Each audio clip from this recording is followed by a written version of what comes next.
Welcome to the Headspace and Tasting Podcast, where we talk manhood, tell stories, and discuss the stuff that matters to us one sip at a time. Hello, Kevin. Good afternoon, Matt.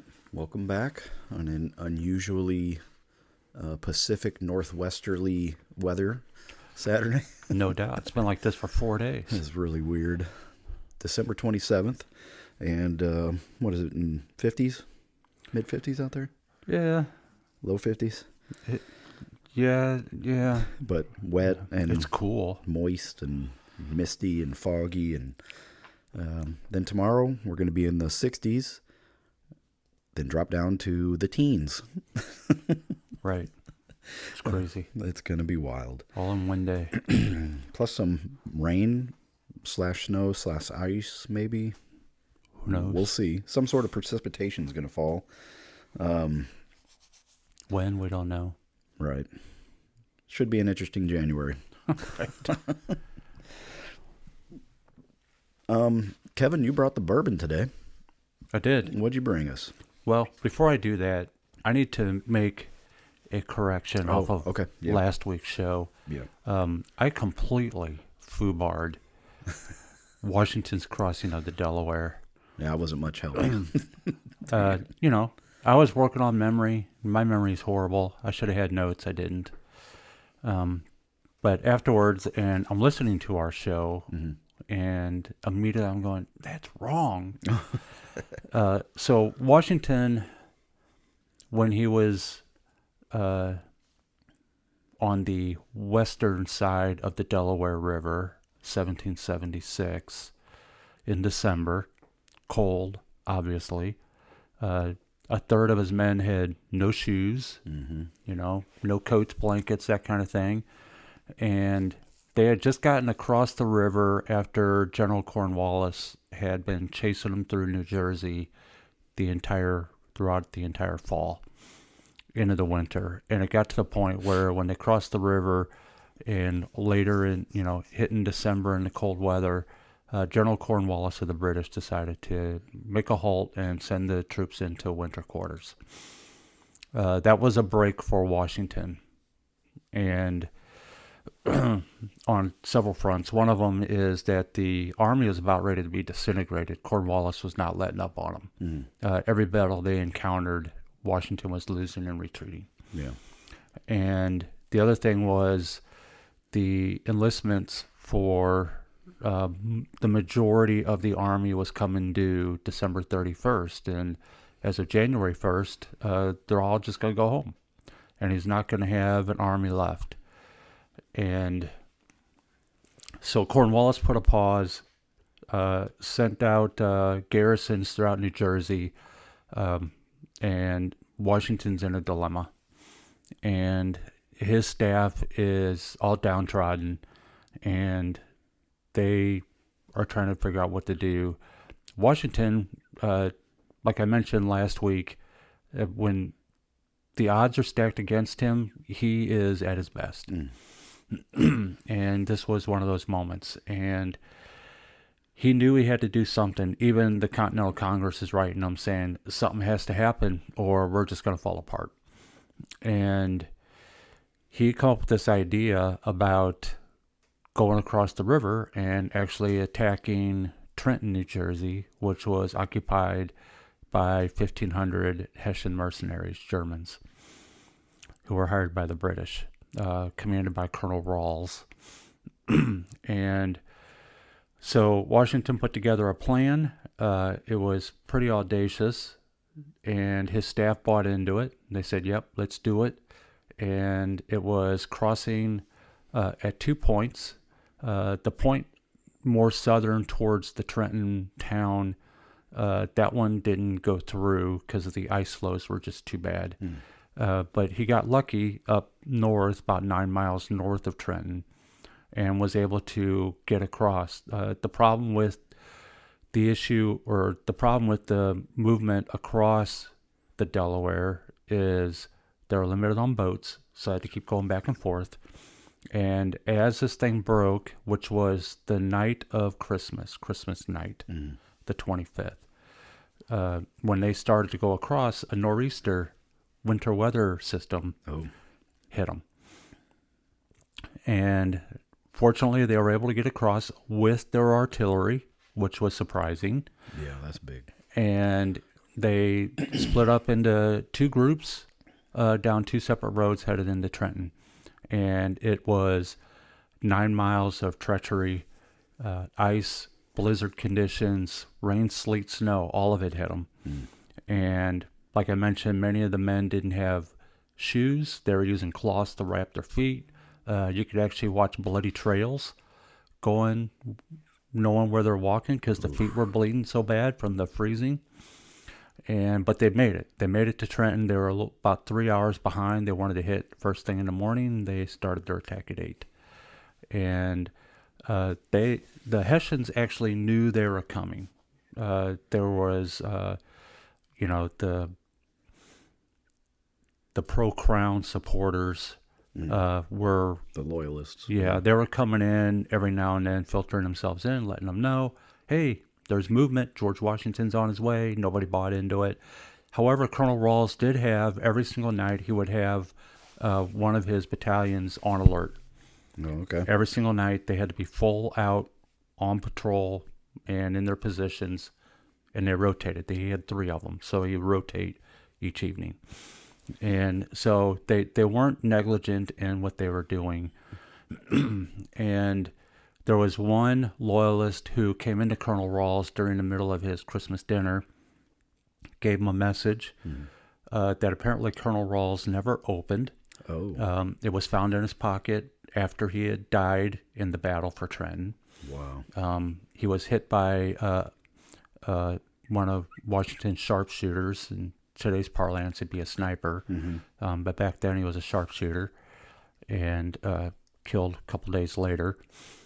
But anyway, so they were all in position. They started rushing the positions. The Germans were all called out, for their call to arms. But Washington and his troops were so fast, so quick, they were able to push back the outposts and just scatter them back into town. They had their artillery set up so it would shoot straight down the roads and with grape shot and was clearing the roads that way.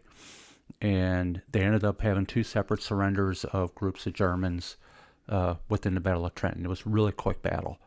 They were able to get that captured. Well, that happened, and Washington wanted to move on momentum and said, let's go to Princeton. And, well, in the meantime, while they're regrouping and reforming, General Cornwallis up north got word. He was up in New Brunswick, which was north of Princeton, got word and immediately dispatched his soldiers along with himself, shoot south, down towards Trenton. And they were able to get their forces down to Trenton pretty quickly.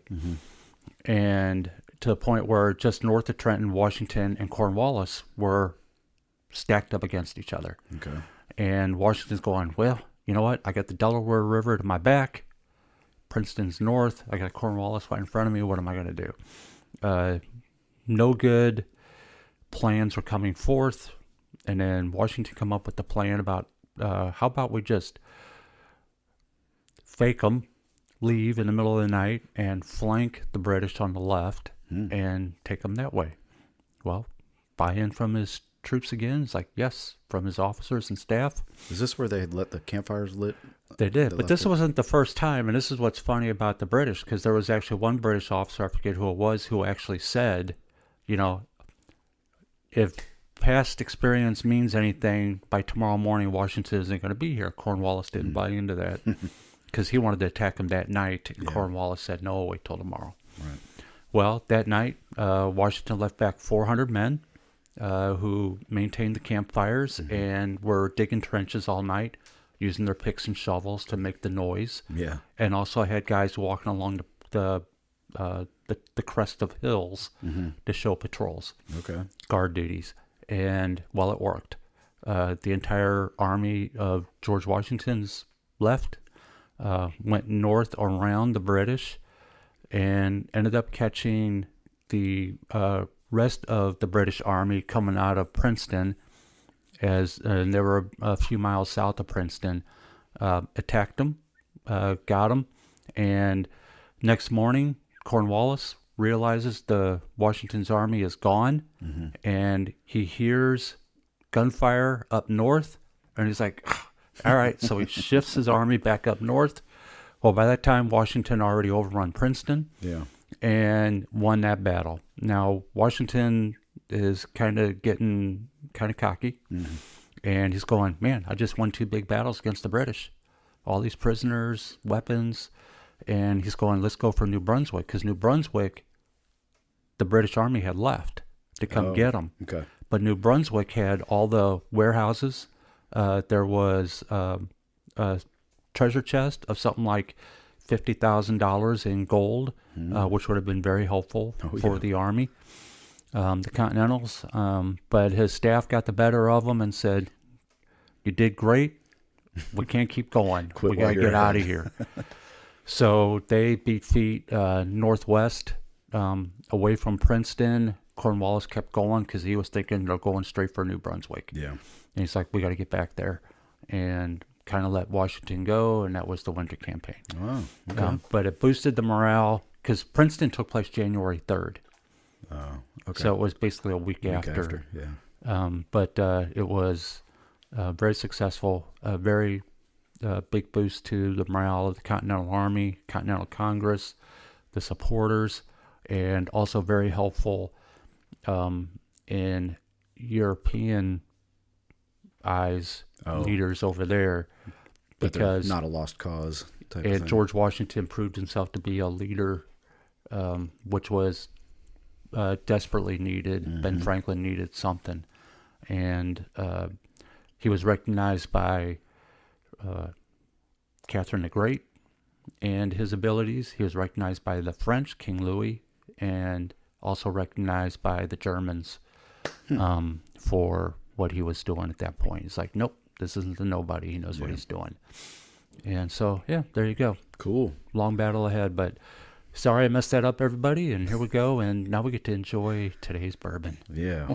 What do we have here, dude? Today it is Kentucky Owl Confiscated Bourbon. It's a classy looking bottle. Classy label. Old school. Yeah. And Kentucky Owl is distilled by the company Kentucky Owl, and it is in Kentucky. And Confiscated pays tribute to the barrels the government seized from Dixon's great-great-grandfather, C.M. Dedman, just ahead of Prohibition. Those barrels were never seen or tasted again. More than a century later, Confiscated is the first offering from Kentucky Owl that will be available in all 50 states. And that is from a quote from the distillery. Okay. So, yeah, it's... And how much did you pay for this, you said? $130 is the going price. Oh, God. So it would definitely be classified as a premium bourbon. Yeah. It's aged 4 or more years. There is no age statement with it, nor on their website, nor is the mash bill known. Yeah, I wouldn't think so. And it is also 96.4 proof. Well, what do you think?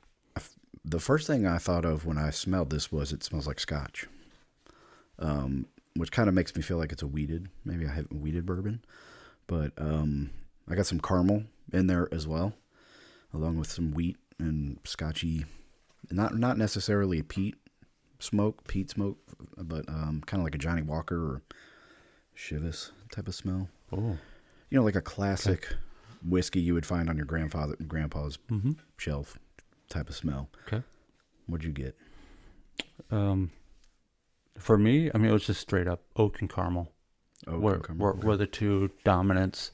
Not charred oak, more like a fresh oak. New oak, okay. New oak. And then for the palate, it was, I say syrupy and buttery often enough. I'm going to say it's thick. It's got like a thick feel to it, which really, I mean, if I'm paying attention to the flavor profile, if I'm actually looking at a wheel, that is actually translated more along the lines of buttery.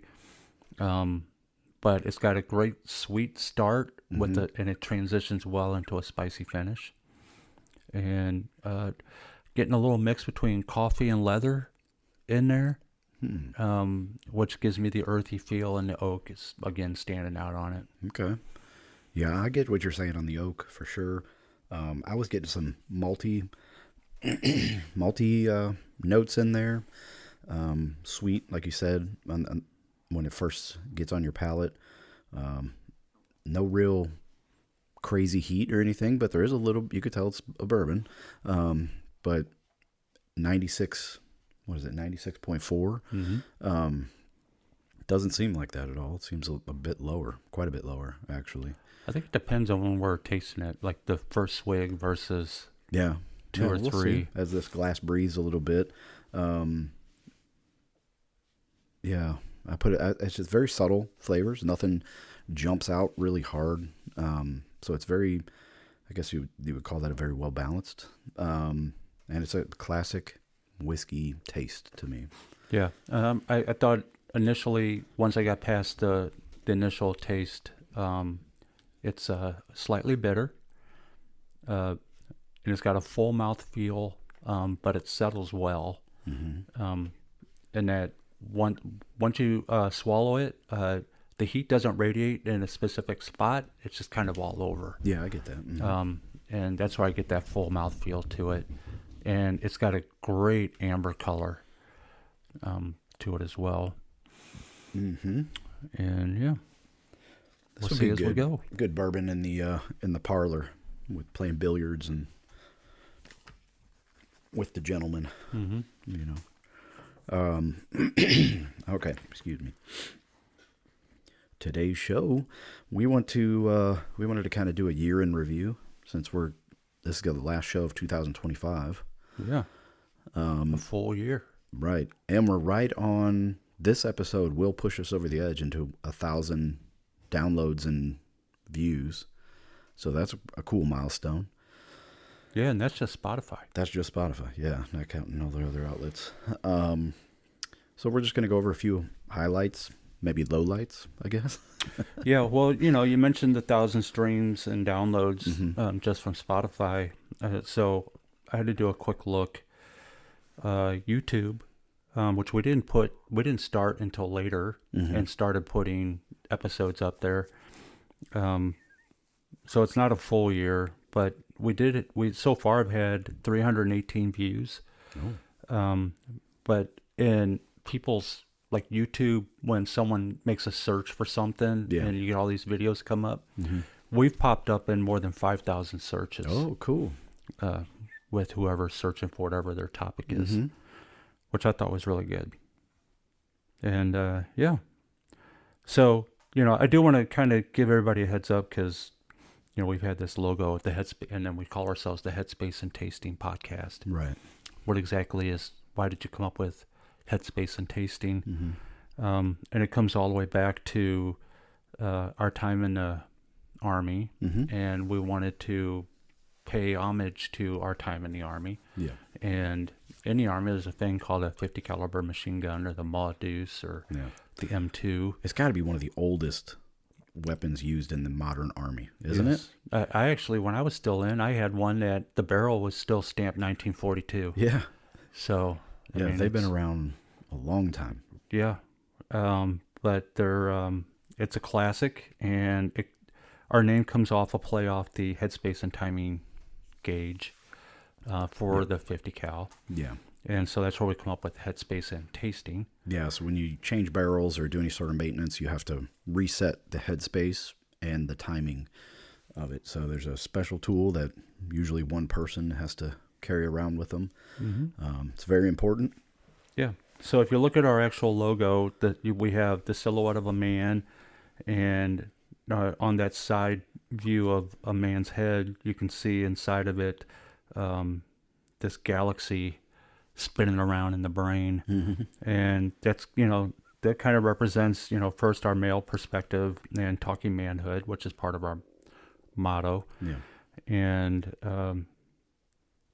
the brain representation is more of our broad perspective on topics, because we're just going to talk about anything. Yeah. And our shows this year kind of proved that. Mm. And then we have the table mic, which is obvious because that's the podcast.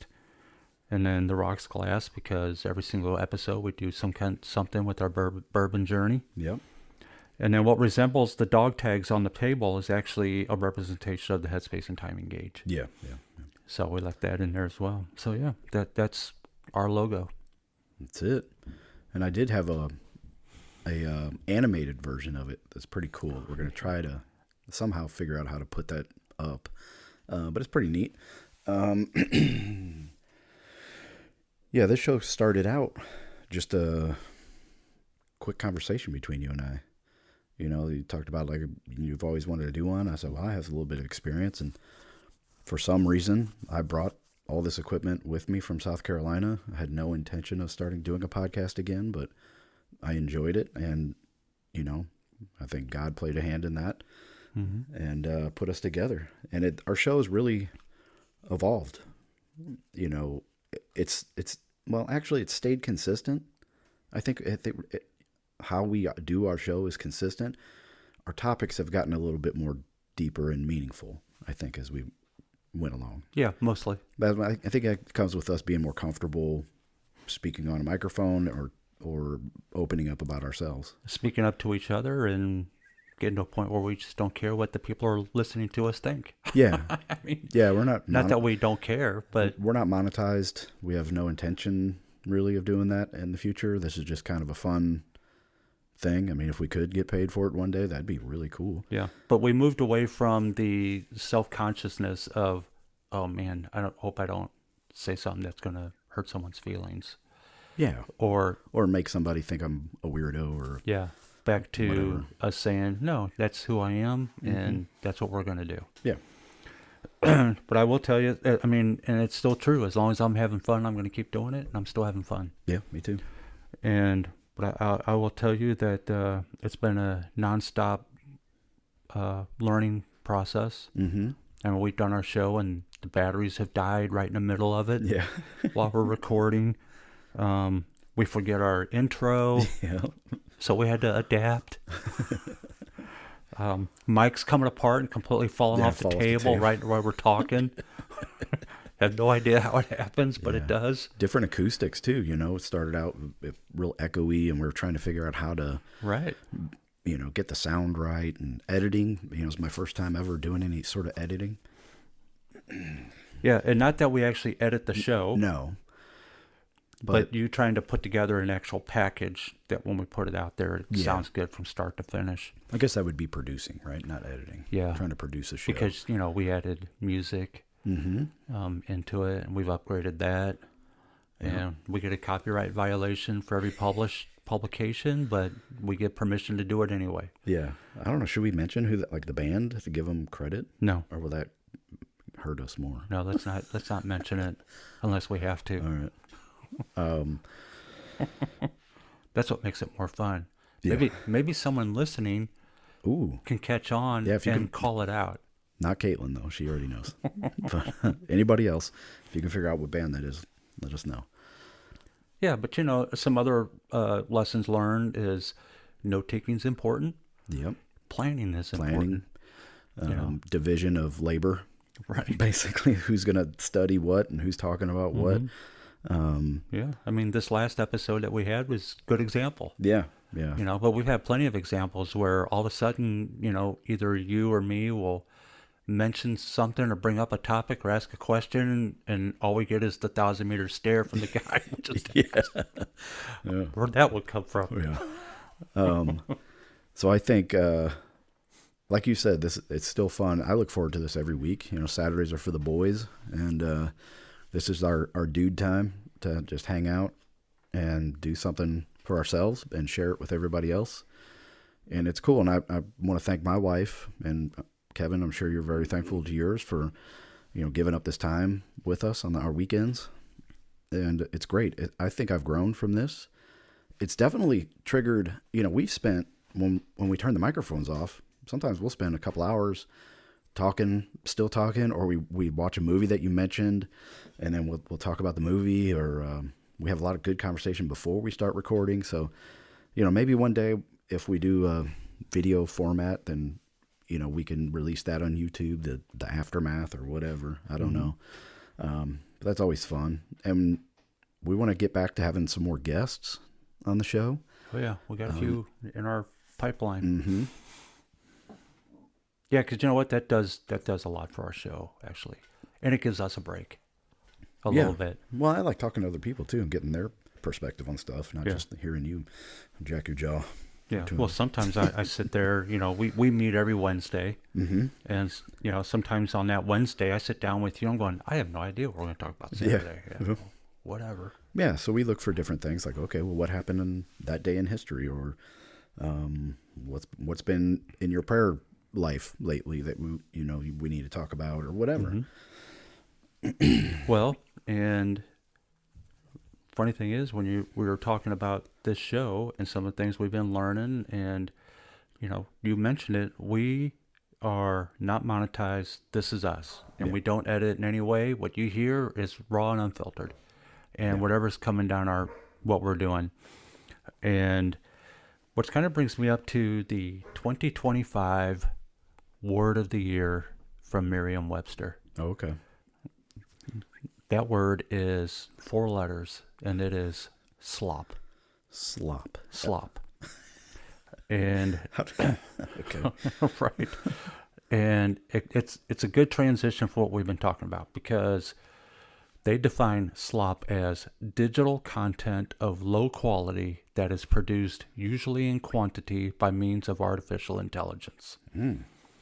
And, they give some examples, all this stuff dumped on our screens, fake news that looks real, junky AI written books, cheesy propaganda, work slop reports that waste coworkers' time, and lots of talking cats was the other thing mentioned. I guess the babies too, huh? You probably could include that. But, according to the Wall Street Journal, AI slop is everywhere. And CNET, I don't remember what CNET stands for. I have no idea. Anyway, CNET quoted it as AI slop has turned social media into an anti-social wasteland. Ooh. And it's been compared to slime, sludge, and muck. Yeah.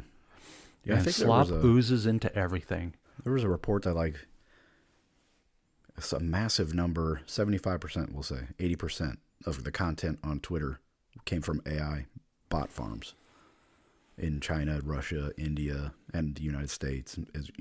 All the major players just putting their propaganda out there, trying to get us all to hate each other and fight against each other. Yeah, and it's working. Even Facebook, people you might as well just have AI run your Facebook page, most people, because they just put a bunch of fake crap on their Facebook page that is not real life. They're putting all their, polished, filtered pictures, life is great, all that, whatever. Meanwhile, it's a complete lie. Their life's a nightmare. They're, I haven't been on Facebook for years now, so I don't know. I'm assuming it's probably just the same or worse. Yeah, I mean, I recently did it with a couple pictures of mine in which I actually got on with ChatGPT and said, hey, here's a picture of me. Can you fix it so it looks like I am in the AHA video, Take On Me? And sure enough, it makes it all and corrects me and it looks just like me, but now I'm in a comic book video with AHA running around and banging my head against a wall trying to break free. Oh man. But but on the flip side of it, it also sends a message to AI, this idea of slop, because when it comes to replacing human creativity, sometimes you don't seem too super intelligent. No, that's for sure. There's no soul to it. No.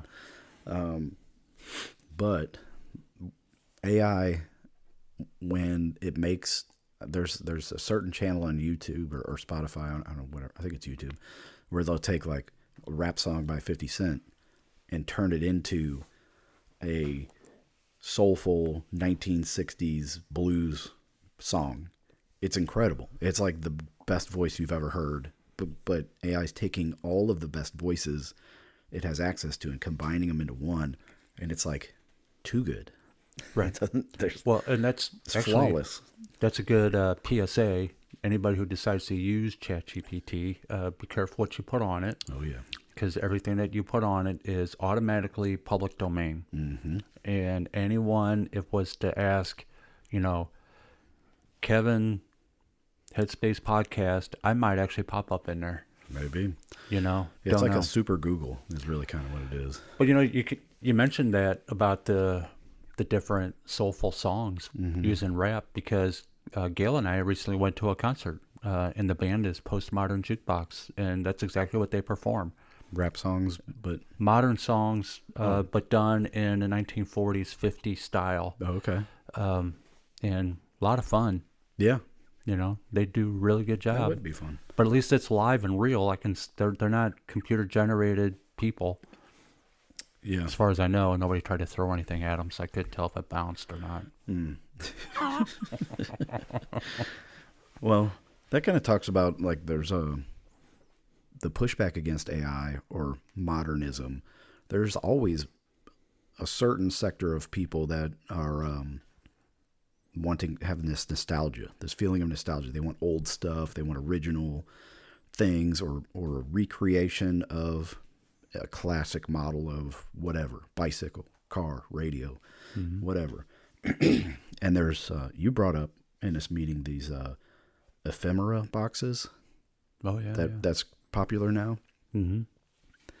And I looked into that, and it was a lot of what they advertise is just a box. They'll send you a box every month of old envelopes or old photographs that somebody had thrown away, or maybe they get them from a thrift store, just buy a bunch of old whatever, pictures, documents, ads, pieces of old maps, ripped pages out of fabric, books. Whatever. And people are paying $90 a year to get this stuff mailed to them, is what I saw. And I guess they use them you were saying, for like scrapbooks or journals. Art journals and things like that. Okay. Mm-hmm. Which is pretty neat. But eventually they're going to run out of stuff, I would imagine. Or it'll keep getting newer and newer. Yeah. Well, what brought that on was a thing that Gail told me about. Mm-hmm. And it brought on to a bigger topic that you and I started talking about, because what Gail had mentioned to me was there's a campaign right now, a different service where you can sign up, and this service will provide you or send you once a month a handwritten letter. Yeah. And, for instance, when you set it up, you say, I like pigs, I like, bourbon, whatever. Mm-hmm. And whoever it is on this other anonymous person who's writing these letters is writing you a letter and personalizing it by some of the stuff that you say you liked and making it. And I had to do some checking on this. And it made me go down a rabbit hole a little bit. And you're paying a fee for someone to write you a letter. Yeah. And people are doing this. It's getting pretty popular.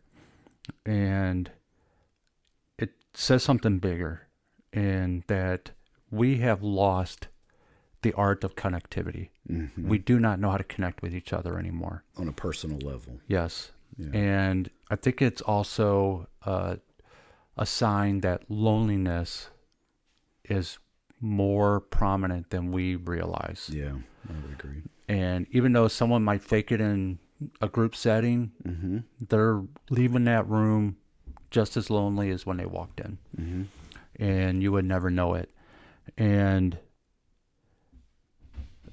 when you think about COVID, I'm tired of using COVID, and COVID's an excuse. So I'm going to throw COVID away because we're 5 years out now. Mm-hmm. And if you haven't been able to recover from COVID, you probably need to just pay attention to what we're saying here. And We just forgot how to connect with one another. And so I did a little bit more. 6 in 10 adults feel stress from societal division. 54% feel isolated, 50% feel left out, and another 50% lack companionship. And that's according to the American Psychological Association. I wonder how many followers they have on Facebook, friends, whatever. I don't know. But interesting enough, Gene Simmons and Kiss recently won the Kennedy Award. Yeah. And afterwards, he did an interview with CNN. Mm-hmm. And he was quoted in his interview as saying, "It's nobody's business who you support. Nowadays, people engage in, so are you pro or?" And my first question is, who the F are you? Who are you? Since when does who I support or not support is the business of anyone except my own conscience? Mm-hmm. And he later said, literally, have a sense of humor. Take a pill, shut up, and stop worrying about your next door neighbor, what they believe or not. It's their America too. Yeah. And you know what? There's a lot of truth in that. Yeah, absolutely. It's A lot of truth. wisdom what he's saying. And you know, when it comes to societal division, we are creating that on ourselves. For sure. And when we're dividing ourselves out and cutting people away from who we are, Mm-hmm. we're only exasperating our own loneliness Yeah, it's like and lack of connectivity. it's like a hyper tribalism thing that's going on. Where, you know, like this last election, where people were talking about, I'm not going to talk to my parents anymore because they voted for Trump, and they just cut them out of their life because they voted for Donald Trump. Right. It's insane. Right. Insane. You know how much like misery you're bringing upon yourself by doing that? Mm-hmm. and I think we have this like overinflated sense of self-importance. Like Gene Simmons says, like, who the F do you think you are? Like, who are you, man? Like, you think you're so important that your opinion should sway what my conscience tells me to do? Like, Right. you know, like, And regardless of your opinion, I mean, you and I disagree on many things. yeah. Oh, yeah. But you know what? We still sit here every week. We still sit here and share bourbon together. Yeah, we respect each other. Right. And our differences. And that's what makes friends great. You know, what makes America great is we're all different, but we're a melting pot of all these differences that we, you know, Exactly. we're okay with. So why are you trying to boot it out? I don't know, man. I mean, it's Yeah. amazing to me. But you know, getting back to the letter writing, I got an idea. If you want a letter written to you, Yeah. how about you ask somebody, Yeah. hey, if I write you a letter, would you be willing to write me one back? Mm-hmm. Do you remember that feeling back when you were in the Army and you got a letter in the mail? Or Oh, yeah. Basic training. Yes. Like they do mail call and we're all sitting there in front of the drill sergeant, just hoping and praying that he'd call our name to get a letter. And you hoped it wasn't a package. Right. From one of your buddies. Because that's but yeah, I'm like, dude.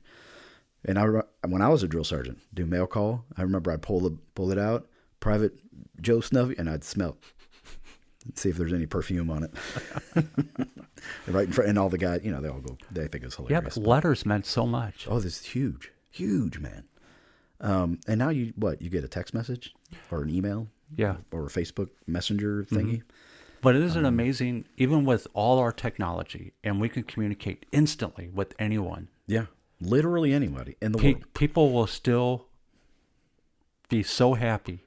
I just got a letter in the mail. Yeah. They actually talk about it. Yeah, I got a letter in the mail, yeah. or I got a thank you card from someone, you know, or whatever. We got yesterday in my mailbox. I checked my mail, and there was like a workbook in there for 3-year-olds on how to do your numbers and letters and stuff like that when you're learning how to write. And there was a little Post-it note on there. You know, this is from your neighbors, your next door neighbor. You know, Matt. They put their name on it to add. You know, put the address, and we were just cleaning some stuff out, and hope you guys could get some use out of it. And Nice. it was really cool. I was like, this is awesome. Mm-hmm. You know, and it was just a little bitty handwritten note on a Post-it note. Yeah, I mean, my birthday isn't until next week, but I just got a birthday card in the mail yesterday from the owner of my company. Oh, wow. Handwritten on the birthday card, you know, wishing me well and, Yeah. you know, just calling it out and Yeah. wishing me happy birthday. But I don't want anybody to be lonely. It's terrible. I mean, I've been in those situations, personally. Yeah. And, I mean, some of the key symptoms of loneliness is suicide, drug addiction, withdrawal, anxiety, mental health issues. And, and because we lost the art of how to connect, we're just falling apart. Yeah. And I just have to say, in order for these corrections to be made, to kill that loneliness feeling, sometimes you got to put the effort in yourself. Yeah. And you just have to get out there and start. Like I said, if I write you a letter, would you be willing to write me one? Or, if you have a friend of yours that you haven't talked to in a while, like you've lost connection with, but you still have their address, just write them a letter. Yeah. You'd be surprised how they reached out to you. I've done it, and it works. I bet there's even, use your internet for good. Go on there and try to find a pen pal service. Yes. I'm sure there's people all across the world. We used to do that in grade school. We'd get a pen pal. I think I wrote to somebody in South Korea, and one was in France. And it was really cool. I actually found those letters when they were moving here to Missouri. And I tried to find them on Facebook, but couldn't. But, a simple thank you note. When you got your Christmas gifts, maybe from an extended family member or a friend, don't just say thank you. Write them a thank you note and give it to them later. But in your thank you note, maybe express a little bit more than just thank you, like why you like this person or some attribute you find attractive about this person. That it's going to make you feel better when you write it, but the person who receives it is going to even feel better because not only did you say thank you, but you called them out on something else that you recognized about them. It could be their own kindness or their hard work or their willingness to help in times of trouble. It could be anything. Or they just dress well. You're just happy about the way they dress or the way they laugh when they're in a room. They brighten up a room. Yeah. Let them know that. Yeah, just something personal, right? And that goes a long way. It really, to put the spotlight on you, Kevin. You practice what you preach. This Christmas, you came into work with a big old stack of Christmas cards, and when you gave me mine. When I opened it and read it at work, I was like, "Holy cow, man! This is awesome."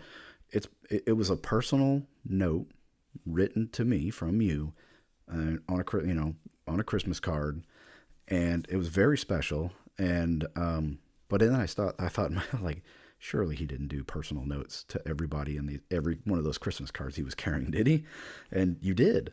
So that's awesome, man. You practice what you preach, which is what every man should do. And you're making the effort to make the change you want to see in the world. And I commend you for that. Thanks. And I will extend that one step further. And, when I write those and send those, I don't expect anything in return. That's just how I feel. I want to express my gratitude to whoever it is I gave those to. Yeah. And, I personally find it important. I feel better about doing it. Yeah, it was neat. And I'm going to hang on to it. It's cool. It's going to be a cherished item that I keep. But, other than writing, how about chit-chat? We've all forgot how to chit-chat. Yeah. I mean, you see it every day. I mean, you're in a waiting room at the doctor and, all but 2 seats are full. Yeah. But every single person has their phone out. How about you just strike up a conversation with someone? Yeah. It used to be newspapers or magazines. Yes. Any way to avoid talking to other people. Right. But standing in line, I was getting gas today and a woman standing next to me started talking to me out of nowhere. This gas price, $2.37. I mean, this is great. And we got to talking about gas and weather and, all that. And she said bye and walked away smiling, and I walked away smiling. Cool. And we're separated by a gas pump. Yeah. But I mean, that's it. Yeah, and something that's very common in the South or even rural parts of Missouri, Iowa, wherever, is when you drive, when a car's coming the opposite direction, you just wave. You put your fingers up, wave, and they wave. Or if somebody's walking on the sidewalk and you wave, make eye contact and just wave. So I started doing that here. In my neighborhood, sidewalks, people out walking everywhere. I'll put my, hey, how you doing, neighbor? Just simple, Right. And sometimes people look at me like, do I know this guy? What the heck? Right. But most of the time, people, they wave back. You get a little smile and they wave back. Mm-hmm. And it's nice. It doesn't cost you anything. It doesn't hurt. No. My daughter relayed a story to me how she was out looking for a candle the other day, and there was some gentleman standing there looking at candles as well, and she just said out loud, "It is so hard to find vanilla." And well, it turns out he's looking for the same thing. And they just struck up a conversation for a little bit before they parted their ways, and they both walked away with a smile on their face. And we really need to work on those things. I mean, those are just simple things, but doing what we can to fight loneliness. Yeah. And, you don't need to pay for a service to have someone write you a letter. No. Write a letter to your mother. I bet she would love it. Yes. She would love it. Yep. And yeah, the one of our country's mottos, united we stand, divided we fall. If you think all this division amongst us is just happening organically, you're mistaken. Right. There is a reason why they want us to be fighting against each other and not paying attention to what's really going on in the big picture. Right. And united doesn't necessarily mean we're all united for the same cause. No. But we can be united in how we behave. Sure. United in, again, in kindness and charity. It's like, I don't agree with somebody politically, but we're both Americans still, right? Overall. And so that should trump, we're all human beings, which is even bigger, so just kind of be a little human to each other. That would be nice. Maybe make it one of your New Year's resolutions, if you're into that sort of thing. Sure. Which we've talked about before. We don't do New Year's resolutions. We just make a plan and go after it. Well, and you don't want to rage bait anybody. Rage bait? Yeah. Ooh, rage bait. What word is that? Well, that's the Oxford Dictionary word of the year. Oh, okay. So you had Merriam-Webster, slop. Oxford's word of the year is rage bait. It's actually 2 words, but yeah. Defined as online content deliberately designed to elicit anger or outrage by being frustrating, provocative, or offensive, typically posted in order to increase traffic or engagement with a particular web page or social media account. Yeah. Again, social media being the bad guy. Well versed in rage baiting back when I was being a rabble rouser in my political activist days. I looked at it more like guerrilla warfare than rage baiting. But it definitely, it works. People fall for it or buy into it easily. And it's like we're all looking for an excuse to get angry about something. Right. I think that's what, maybe that's what it is. And then it comes back to the question that you need to ask yourself. Why do I feel better when I get angry? Yeah. I mean, you're aging yourself when you start getting angry all the time. Yeah. I mean, you're speeding up your own age. Yeah. And I'm not talking about making yourself more mature. I'm talking about getting closer to the grave. What do they say that, having hate for somebody else is like drinking a little bit of poison in spite of them? I'm so mad at you, I'm going to drink this poison. And you're only hurting yourself. What else we have? Oh, have you ever rage baited your spouse? You ever try to say something to make your wife angry? Oh, yeah. All the time. I have 32 years of rage bait experience with my wife. I've gotten much better. Yeah. Actually, I don't really do it anymore. Not like when we were younger. Yeah. I wouldn't call it rage baiting for me. Sometimes I have to remind myself that I'm not working. We're not in the firehouse. We're not in the platoon area. So I will try to break my wife's balls, so to speak, and she doesn't have any. So it just makes her really angry when I say some stupid comment that I think is hilarious. But she's like, "What is wrong with you?" Yeah, but that brings up a very good point in that, as couples when you're out in a public setting or with friends, family, or out to dinner or whatever. One of the most important rules you should have as a couple is that you never insult or degrade your partner in front of others. Yeah. Just don't do it. A little jabbing back and forth is okay because it's funny, but you better know the limit. If you're amongst friends who understand your couple dynamic and sense of humor, it's probably okay. Yeah, but you better know the limit. Yeah. Because there's been times in our past where Gail might say something that was funny, and may have been if it was just us, right, but not in front of others. And she'll glance at me, and I just have that look, and she knows the look, and she's like, "Oops." It's probably the opposite with me and Caitlin. I'm probably the one that says something stupid or hurtful. Oh no, we both do. Do you both? Okay. Yeah, I just have a better look than she does. Caitlin is the beauty to my beast. So that's what we call ourselves, Beauty and the Beast. That we complement each other very well. She's very sweet and kind and thoughtful and caring and all that. And I'm just a knucklehead. Like I'm just knuckle dragging, hairy, shoot my mouth off without even thinking type of person. Gotcha. And we complement each other very well. She has helped me soften my edges, my sharp edges, rough edges, whatever it is, because I want to be the man that she needs, somebody who can comfort and care for her, and that she feels safe around, feels secure around, not worried all the time that like, oh, is he going to get in a fight tonight, or is he going to, embarrass me or whatever, even though the Wolfman comes out sometimes, like, yeah. Gail and I briefly knew a couple many, many years ago, where them as a couple out in a social setting all the time, it didn't matter. They were kind of weird. But everything was always, she's the jelly to my peanut butter, or he's the cheese to my macaroni. And it was just always something back and forth. Have you ever seen any couples who were exactly the same? Like they're both the beast, or they're both sensitive, softy folks? Like, yeah.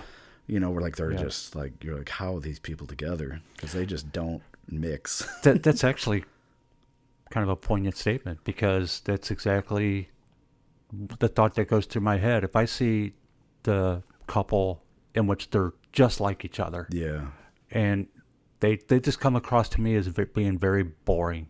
Either boring, or they're like, what's that song? Giving off sparks and what is it? Living in a powder keg and giving off sparks. Or they're distracted from each other. Maybe, yeah. They just live two separate lives and avoid each other. Yeah, yeah. I've seen that. Yeah, then I've seen it in a social setting where they're there but they're not. Mm-hmm. They're there but not. They just carpooled there together.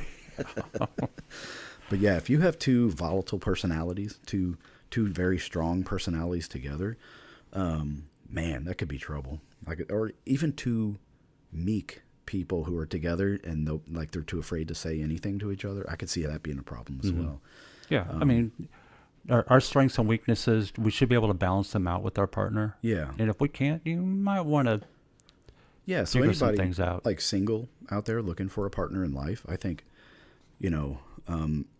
I was just dumb luck. I think God was like, "Hey, Matt, go this way towards Caitlin. You need to run to her. Don't." That's the only way I can explain how me and Caitlin got together. Just blessed. But if people are dating, like if I were to right now be back in the dating world, I would be looking obviously for somebody exactly like Caitlin, but somebody who compliments me, where I can pick them up when they're down and they can pick me up when I'm down. I can calm them down when they're up too high, and they do the same for me. That's kind of what I would be looking for. I want to be a provider. I need somebody who could take care of the household. That kind of dynamic back and forth, yin and yang type of thing. Yep. Actually, Gail mentioned it a few weeks ago in that, when we first started dating, we just couldn't find anything that we both liked. We couldn't agree on anything. Okay. To the point where we didn't know if we're going to see each other again. Ooh. Every time. Like you thought you weren't compatible because of that? Yeah, you get out with each other, and she would say, "Oh, I really like this." I went, "Yeah, it's all right," Or I'd mention it, and she goes, "Yeah, not really," and that's just how it was.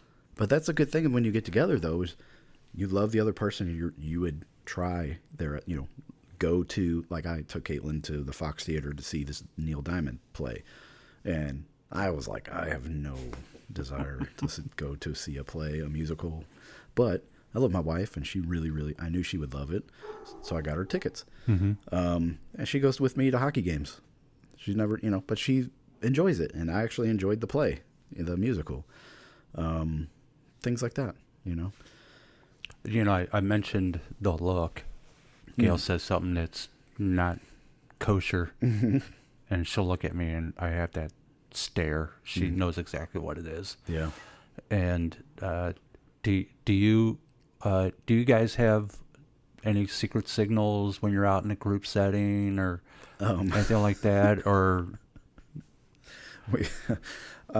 usually the way it'll go is I will say something inappropriate, and Caitlin will be looking at me, and I'm just like, what are you looking at? Anyway, what I was saying. And I'll just keep going. If she says something that upsets me and I look at her, and right in front of everybody, she'd probably look at me and say, what did I say? What's wrong? Right in front of everybody. So no, we don't have any secret signals. What about if you're trying to leave? Like you want to duck out. Oh, you're so tired of being here. Yeah, we got to look. And she can usually tell. Well, whenever we go anywhere, immediately I'm ready to leave. That's just me. Like if we go out to eat, I'm like, hey, let's get this food in and go. Yeah, if we're at a social gathering or something like that, I would say the majority of the time we can both look at each other, and if it's mutual, if the feeling's mutual, well, we're leaving. Yeah, she knows. Gotcha. Yeah. Which brings up an interesting topic here. We've been talking AI a little bit. There's a lot of scams now that go out there, and AI can fake your voice and talk, for sure. and they know everything. They sound just like you. It could take all of our episodes that we've done and put a completely different podcast together, because we've probably said enough words to fill a whole entire podcast and say some crazy outlandish stuff. But, that fake me can call my mom and say, hey, I'm in jail. Can you help out? Yeah. Whatever. And all this other stuff. I mean, they're really good at it. Mm-hmm. So our family actually has a code word when we're talking to this person. Where we ask the code word. Yeah. And if they can't provide it, then we know it's fake. And it's got to be a word that's completely not related to the anything that we ever talk about as a family. It could be something as goofy as, rose petals in the morning. Mm-hmm. Can you tell me what it is we like to look at in the morning? And if they can't respond with rose petals, then you know it's fake. Yeah, that's and the you old hang up on them. Call and response, or whatever, like in the military, you have a challenge and response. Challenge and password, Challenge and password. Just like if you're on patrol. Flash, bang. That was the old World War II one, right? Yeah. Yeah, we would always come up with the most inappropriate thing to say. Yeah, so I mean, that's, again, my second PSA of the day. OPSEC, right? Come up with a code word for you and your family. Don't discuss it with anybody. And if it comes up in conversation, something happens, and you're like, I don't know if this is real. Is this, who am I talking to? Yeah, Caitlin and I do have a code word. Yeah, we do too. Yeah. I'll just leave it at that. Yeah. I won't say it's pumpkin pie. Because it's not. Do you ever change it? Like after no, because we never say it. Like if you used it, would you? We've never used it. We would change it if we used it, but we've never had to say it yet. Yeah. So, and that's a good thing. Mm-hmm. Yeah. Nothing good happens after dark. No. So, oh man. Another one of my rules. Yeah. So my note for that conversation is complementary relationships. Yes. Marriages. Like you and I, we're not exactly the same. We're different ages, we have different life experiences, but we have some similar life experiences, and we have a good give and take, I feel. Mm-hmm. And it's good. Like this morning we went on a hike. Talk about that. That was good. We went out and enjoyed the I don't know, temperate weather, I guess you'd call it. Yeah, I mean, halfway through, I was starting to get pretty sweaty. Yeah, it was good. It was a good hike. We did our old, usual trail. Took us a little bit longer than usual because it's been a while since we've got our old butts out there. But Till I was a little out of shape. good conversation until we started running out of breath. And then it was just nice, silent walking. It was. So it's fun to have somebody that you can do that with. Suffer together, suffer in silence, maybe, I guess. Well, I suffered a little bit. I mean, afterwards, I took a short little nap. Man, I did too. I'll tell you what. I got some Chick-fil-A on the way home. And I didn't tell Caitlin, but she'll know now. I ate some chicken minis on the way home, too. Nah, I didn't do that. Just fried some eggs when I got home. Mm-hmm. But yeah, good stuff. Good And then, stuff. I mean, here we are. We're post-Christmas. I mean, I'm assuming you had a good Christmas. I know I did. Yeah, it was, Yeah. I'm not a big Christmas guy, so. Samantha found the pickle. Cool. Congratulations, So- Samantha. She gets a date with her dad. Nice. And, Tell me you want to go to Cape Canaveral to the Kennedy Space Center. and here we are coming to the end of the year. We are, wrapping it up, man. Yeah. So I asked the question when we had our little pre-show meeting about the song that is traditionally sung by old people. Apparently, I don't know. I've never had this song sung at a New Year's Eve party I've attended. Never. But you hear the music, maybe. Nobody sings along. But we watched It's a Wonderful Life, and they sang this song, and It's a Wonderful Life, right? Mm-hmm. And Auld Lang Syne. And I've been to parties where they sang it. yeah, because you're a boomer. So Yeah. I think we need to bring this back. It's a beautiful song. Someday. Why are we not singing this still? It's really cool. It's a beautiful song. So I thought I'm going to look at where this song comes from, what does it mean, all that kind of stuff. You mean you actually have notes and research? I do. Wow, let's hear it. So Auld Lang Syne is a Scottish song. In the English-speaking world, it is traditionally sung to bid farewell to the old year at the stroke of midnight on New Year's Eve. Or in Scotland, they call it Hogmanay. Hogmanay. I don't know how to say it. Hogmanay. It is also often heard at funerals and graduations, and as a farewell or ending to other occasions. For instance, many branches of the Scouting movement use it to close jamborees and other functions. I had no idea that that's the root. Yeah. Like, I thought it was something that we adapted over time that it became that. Oh, for Scouting? No, or I mean, for New Year's Eve? yeah. Yeah, it's actually I didn't realize a that. Scots language poem written by Robert Burns in 1788, but it was based on an older Scottish folk song. In 1799, it was set to a traditional pentatonic tune, which has since become the standard. Auld Lang Syne is listed as numbers 6294 and 13892 in the Rude Folk Song Index. Okay. So it's just a Scottish folk song. Sang at different occasions. The Scots title may be translated into standard English as Old Long Since, or less literally meaning long, long ago, days gone by, times long past, or old times. Well, it's cool. Yeah. Consequently, for Auld Lang Syne, as it appears in the first line of the chorus, might be loosely translated as for the sake of old times. And the phrase is also used in similar poems that predate Burns' writing. So it's used by Robert Ayton in late 1500s. Well, what's the phrase? Auld Lang Syne. That for old times, the Auld Lang Syne. Oh. I thought you were talking about the first line of the song. No, just that in the first line of the chorus. Oh, okay. Should old acquaintance be forgot and never brought to mind? Should old acquaintance be forgot and Auld Lang Syne? And the chorus for Auld Lang Syne, my dear, for Auld Lang Syne. We'll take a cup of kindness yet for Auld Lang Syne. That's pretty cool. And when you go down these different lines, and surely you'll buy your pint cup, and surely I'll buy mine, and we'll take a cup of kindness yet for Auld Lang Syne. Pretty cool. Here's another one. We too have run about the hills and picked the daisies fine, but we've wandered many a weary foot since Auld Lang Syne. Wow. We too have paddled in the stream from morning sun till dine, but seas between us broad have roared since auld lang syne. Go back to the second line of the first stanza. What's the second line? Should old acquaintance be forgot? And auld lang syne. So forgetting about old times. Should old acquaintance be forgot? What was the next line? And auld lang syne. No, you said something else. Yeah, and never brought to mind. Oh, okay.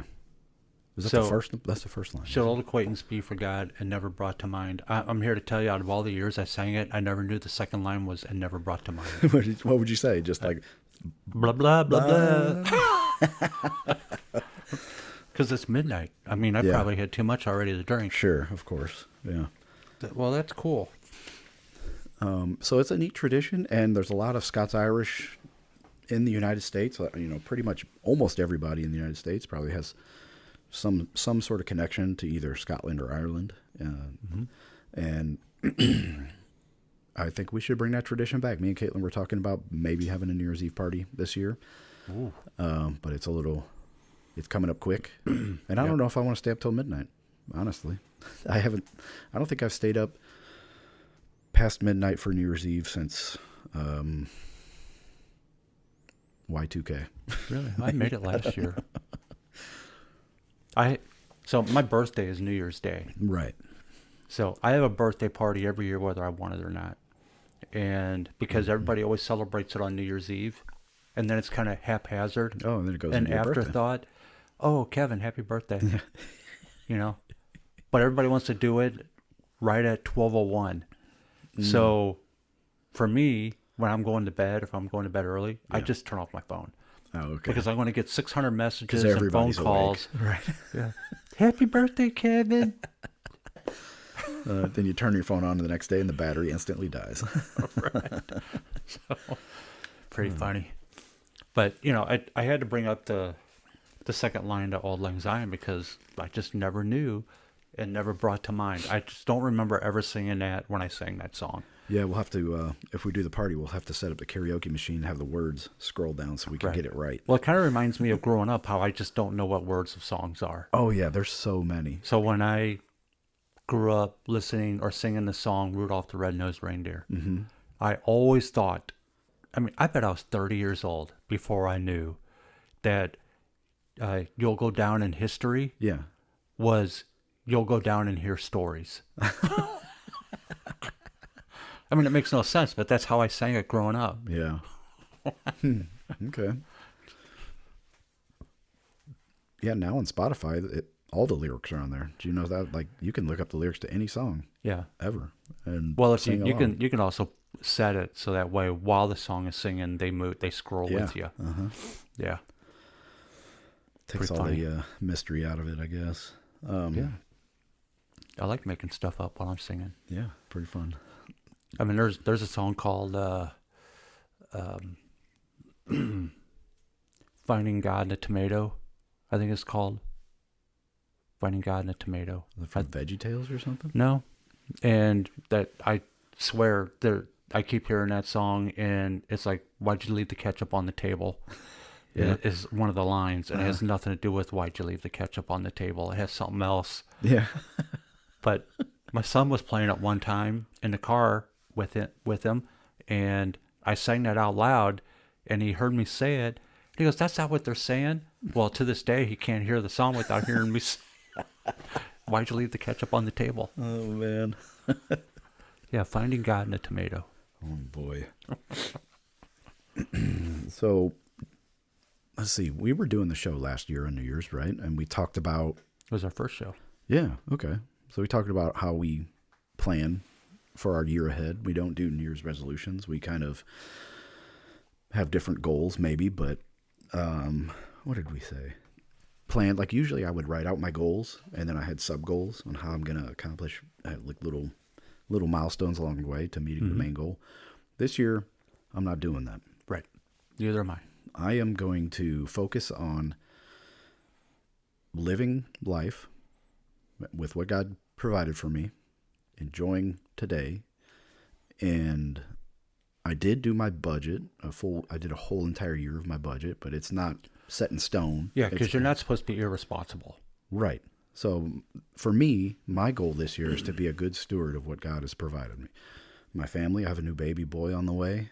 I have a son still living at home, and my daughter, my wife, a home, a job, friends, all this stuff that's in my sphere of influence. Church, I'm start serving at church. And, you know, being more open about my faith is part of that too. And being a good steward of my faith and the, you know, gift that God gave me. And studying the Bible. These are all things that I'm going to be doing this year. There's no set goals like I'm going to do this. Like there might be some physical fitness goals, Sure. But even that, I'm going to be a good steward of this body that God gave me. I'm going to take care of my body and my health. And so that's it. Just kind of take stock of what what God has given me now. Right. And make sure that I'm being a good steward of these talents that were given to me. Yep. To watch over. Totally agree. Cool. I mean, one of the only things that I did, I kind of joke about it, but not from a selfish perspective. It might sound that way, but it's not. Mm-hmm. And I'm kind of calling my little notebook The Journey of Me. Yeah. And it's just me keeping a daily record of moving towards being a better person, a better self. Mm. And so every single day, I have to write down at least 1 to 3 things every single day that I did to make myself a better person. And it could be anything. Like there's no set program. Yeah, like took a 5-minute stroll and enjoyed, Yes. you know, the wind blowing in the trees. I laid in the grass and looked at the clouds. Mm-hmm. You know, So it's basically the same thing that I'm talking about. yes. You know, The only difference is I'm going to document it Yeah. and force myself to document it, because if I don't, I'm going to completely forget about it and blow it off. So Right. this way here I am being legit and doing it. well, you're journaling, you're documenting your life is something you know, that's one of your talents. That's something that you need to steward as well. Take good care of, because you've done that since you were a child. Yeah, teenager. Right. And if you didn't keep a journal, I would think something is seriously wrong with Kevin. Like, what the heck is going on? Like here? if I just stopped. Yeah, I would be like, dude, you need to, are you depressed? What's going on? Yeah. So True. I would like to hear from our listeners what they plan on doing this new year. Like if you're a resolution person, if you're that, you know, if you're going to the gym on the 1st, you're going to be part of that horde of people going to the gym for a week and then quitting, whatever it is, you know, if that's what you like to do every year, go for it. Mm-hmm. So if you know, let us know. You can email us, you can get us on Facebook, you can comment on YouTube, you can comment on Spotify. We'd like to know. That'd be really fun to start that dialogue. And, you know, we talked about connecting as people. We want to connect with our listeners. I would really love to hear from one of our listeners from outside of Missouri, whether that's in a different state here in the United States or a different country around the world. If you're listening, just drop a line and say hi. That would be great. I think that would be so cool to know that we're actually reaching some folks, and it's not just AI bots listening to us or spying on Americans. That would be cool. Yeah. Well, and speaking of, you know, we're hitting 2026, and you know, we're striving to always improve what we do. Yeah. You know, like at the start of the show, we talked about upgrading the music in the intro. Mm-hmm. We'll get that set so we don't screw it up anymore. We're putting a little bit more effort into note-taking and doing some pre-show research, trying to line out some guests, get that going. There's different things that we're working on to improve. For instance, Facebook. Our Facebook page, our largest interaction on our Facebook page are the pictures we post. Oh, okay. 84% of all the reactions from folks with our Facebook page has to do with a picture posted. It has nothing to do with the podcast itself. Oh, interesting. Yeah. So, and I'm you know, sure I mean, those aren't pictures of our ugly mugs. No, because we don't put ourselves on it. No. So there's different things that, you know, looking to improve there. I'm considering a video format, possibly recording either like our pre-show conversation or post-show maybe. And we could put that out on YouTube or, I don't know. Like we said, we're not going to monetize, so we wouldn't do a Patreon. Could you do a charitable donation Patreon? Like, you could pay for content, but that money all goes to a charity or something. I don't want to talk about that on the air. Oh, okay. Yeah. But I don't think I have any interest in monetizing, making money. No.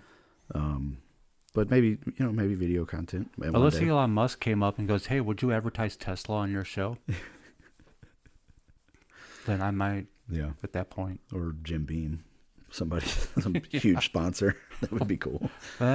Jim Beam probably isn't going to do much because they year. decided to idle their distillery for a full year. Yeah. Which we didn't bring up, but that. So does that mean no? Well, I'm sure they're still going to be putting bourbon on. What it was, they overproduced. I really think that's what it is because the market's changed. Yeah. Or what is they changing. said is they've overproduced. They have too much bourbon. So I have the feeling you're going to see a lot more specialty releases coming from Jim Beam. They're going to try to jack the price, and it isn't going to work. No. Really, what these manufacturers need to do is. Really, it's the retailers that need to lower the price. I think they're getting it at a cheaper price, but they're keeping their prices high. It is. Like Booker's. Let's take Booker's, right? I can go to Costco, and I got 3 bottles of Booker's from Costco at $86. I found the 2025-01 release at Schnucks. Mm-hmm. It was $100. Deerberg's was $110. That's just ridiculous, man. Yes. Like, why would you do that? Well, and I think 86 is high. 86 is high. Yeah, it is. I mean, it's a good bourbon. Don't get me wrong. But I do know, and I've got some witness testimony that the wholesalers have been cutting prices by more than 20% for like the last 2 or 3 years. But the retailers haven't changed their price. The retailers whatsoever. are okay with having that overhead sit on their shelf because they know they're going to get such a huge margin. They're helping their margin, yeah. Yeah. Well, it's helping keep the stores stay open because people aren't drinking as much. No. And we're talking about the younger generation. The younger generation, college-age kids, yeah. Yeah. Well, and speaking this Kentucky Owl at $130. Right. Do you think that that is worth $130 at all? No. Not even close to me. No. Not even close. Right.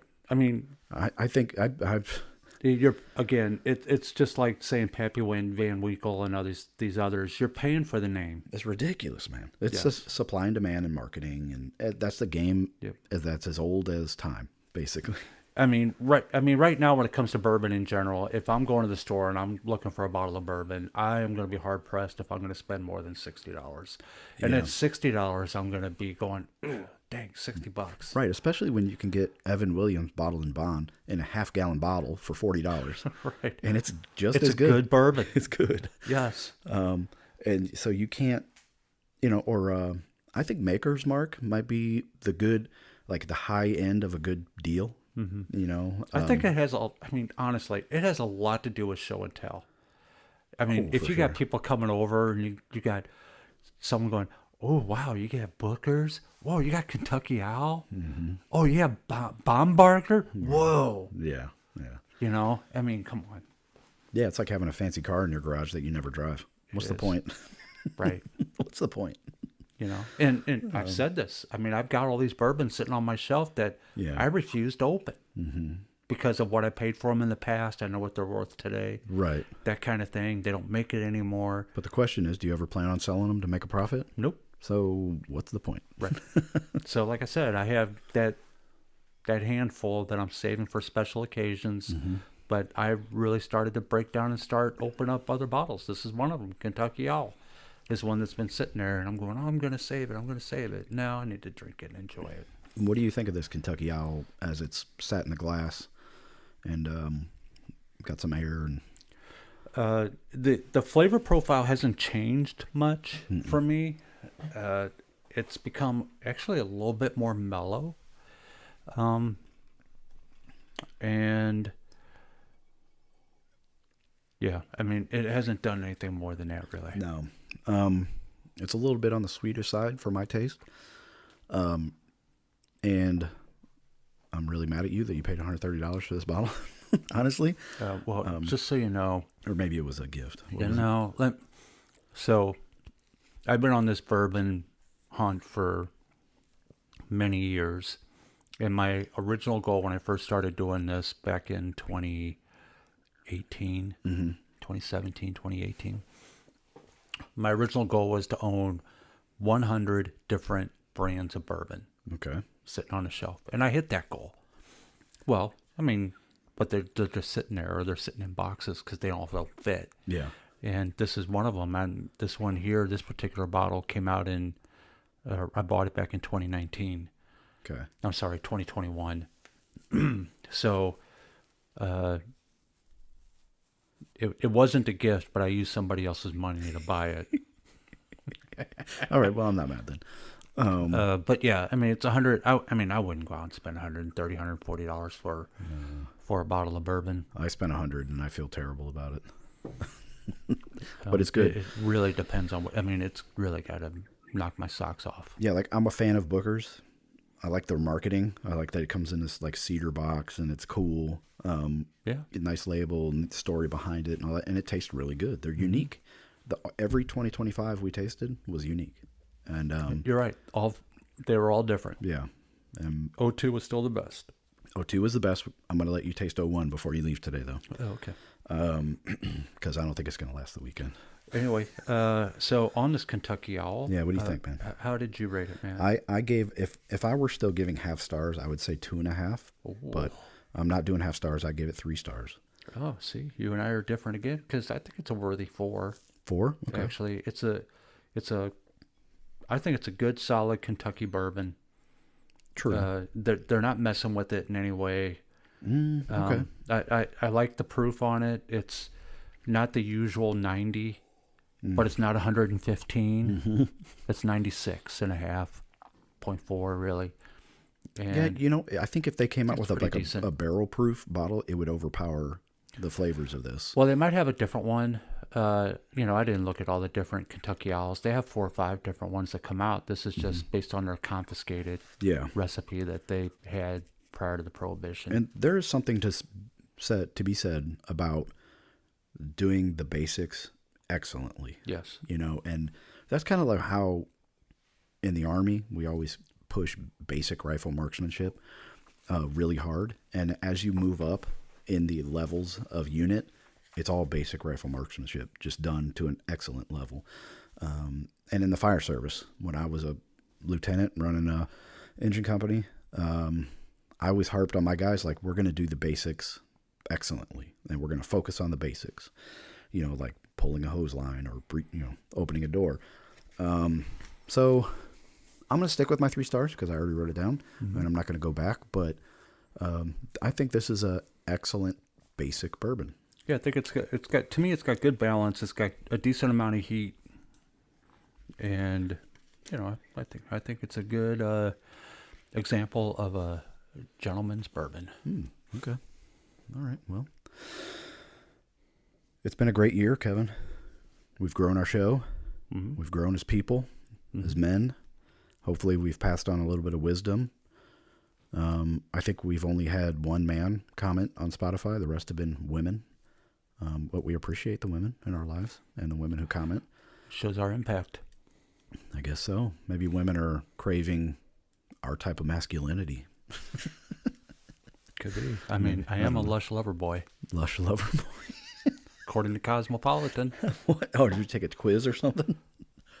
No, it's a description of my body composition. Lush lover boy. Yep. Wonder what I'd be. I don't know. Probably a bear. Bald and beautiful. Bald and beautiful. It's a soap opera. The Bald and the Bald Beautiful. and the Beautiful. Yeah. That's a great idea. We could do an episode on that. When men should let go of their hairline and just shave it. Good point. Yeah.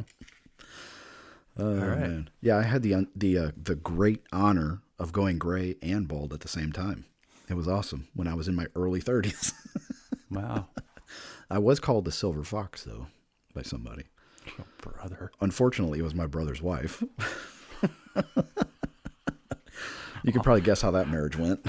On that note, you can reach out to us on email at showmemk@gmail.com or on Spotify and YouTube and Instagram at the Headspace and Tasting Podcast. Yes, sir. Thank you very much for listening, folks. We appreciate every one of you. Thank you for a great 2025. Hope you have a great 2026, and we'll see you next year. Yes, sir. Peace out.